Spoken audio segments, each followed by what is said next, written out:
My name is Enzo Alfonsetti and I'm the Manager for Type A Gas Appliance Safety for Energy Safe Victoria. I'm also the Chairman of the Standards Australia Committee AG6 for the Gas Installation Standard AS/NZS 5601. Today I'm going to be talking about some recent amendments that have been published for the Gas Installation Standard AS/NZS 5601, and I'll also be talking about a new online service that will be introduced by Energy Safe Victoria in the coming months. The first amendment to AS/NZS 5601 was published on the 27th of August 2015. It shows a diagram for clause 511.5.9c.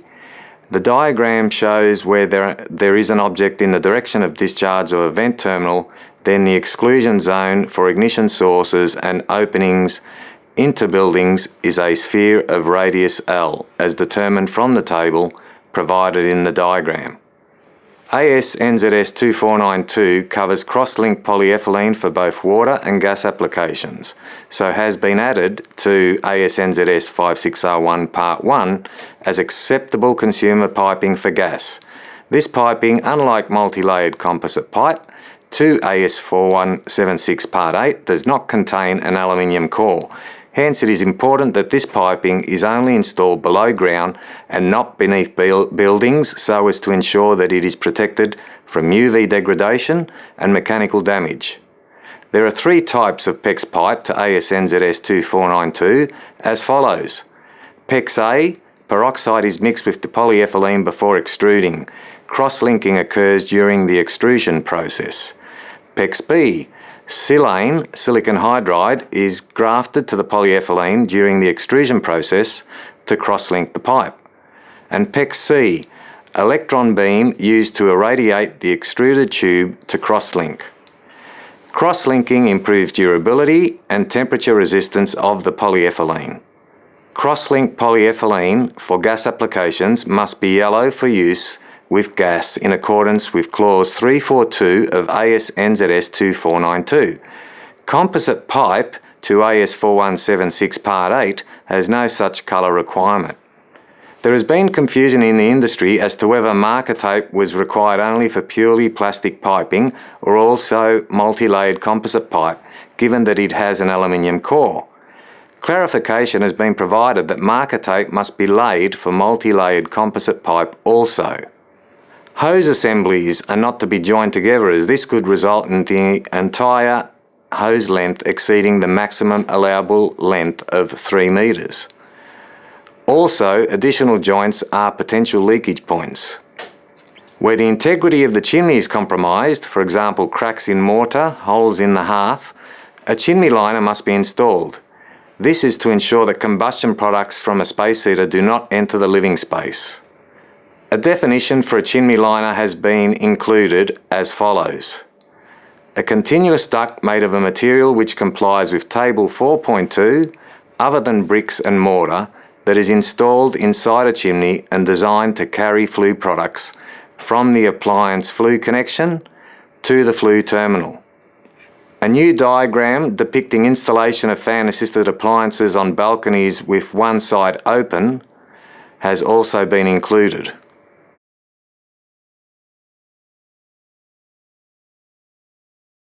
Major manufacturers of continuous flow water heaters supply a flue diverter kit which allows the flue products to be discharged towards the open side of the balcony. The maximum distance from the discharge point of the flue diverter kit to the open side of the balcony must not exceed 500 millimetres. The requirement for indoor barbecues does not cover portable barbecues, which are only designed for outdoor use. Barbecues designed for indoor use, which often also include a hot plate burner section, must be certified as a domestic cooking appliance and not as a barbecue. This is because domestic cooking appliances must meet stricter emission requirements and temperature hazard requirements than barbecues in general. Domestic cooking appliances installed in the same room as a bed must be installed below a range hood ducted to outside. This requirement only applies to new installations after the adoption of Amendment 2 by the technical regulator. ESV has previously been approached regarding the installation of commercial catering appliances in residential premises. Installation in domestic dwellings is only permitted if the manufacturer's installation instructions allow this. In addition, an exhaust system interlocked to the gas supply must be installed. This is because commercial catering appliances do not have to meet the stricter emission requirements that apply to domestic cooking appliances. Domestic cooking appliances in commercial kitchens are installed to the same requirements as commercial catering equipment. This does not apply to a domestic cooker installed in a commercial environment such as a factory, office, or the like, where the appliance may be used to warm lunches for staff.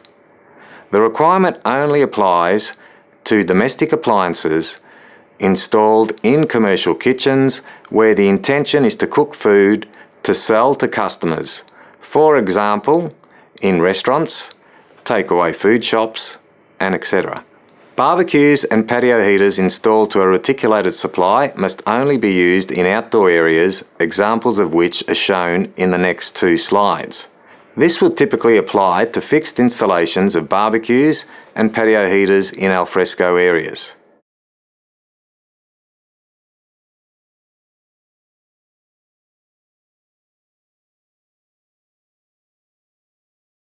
Table C1, which includes acceptable methods for protection of combustible materials, including the use of gypsum-based wallboard and fibre cement board, only applies to domestic installations. For commercial catering equipment, fire-resistant material is still expected where minimum clearances cannot be maintained. For copper in Australia, we specify the size using the outer diameter. In New Zealand, the inner diameter is used to specify the pipe size.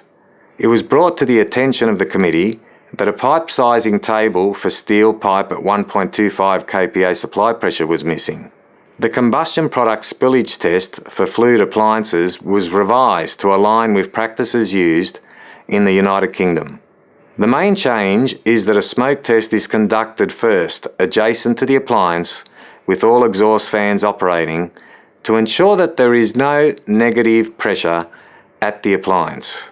Once this has been established, then the appliance is operated while the exhaust fans are still operating. The appliance is allowed to heat up for 5 minutes to allow the chimney or flue to draw. At the end of the 5-minute period, a background carbon monoxide reading is taken as there may have been spillage in the first 5 minutes of operation, which is permitted. The appliance is then checked at the draft diverter openings and room air outlet of a space heater for carbon monoxide levels. If carbon monoxide levels discharging from the appliance exceed the background level, then the appliance is spilling carbon monoxide.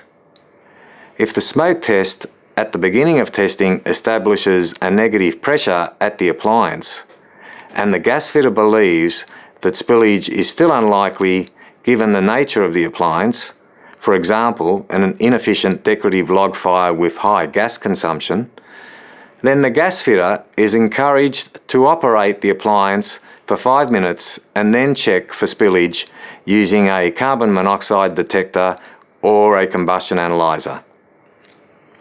A flow chart has been added to the standard to assist in following the procedure. Amendments to ASNZS 5601 Part 2.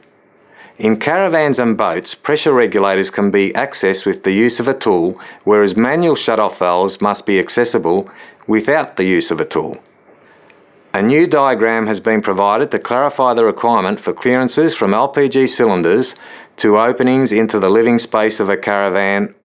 The requirement has existed for many years, including in AS 5601 2004. However, in 2010, when the standard was divided into two parts, the requirement was inadvertently not included in Part 2, and this omission was carried through to the 2013 edition. Many gas fitters were not aware of the requirement. Therefore, it was agreed that a diagram would assist in highlighting the requirement.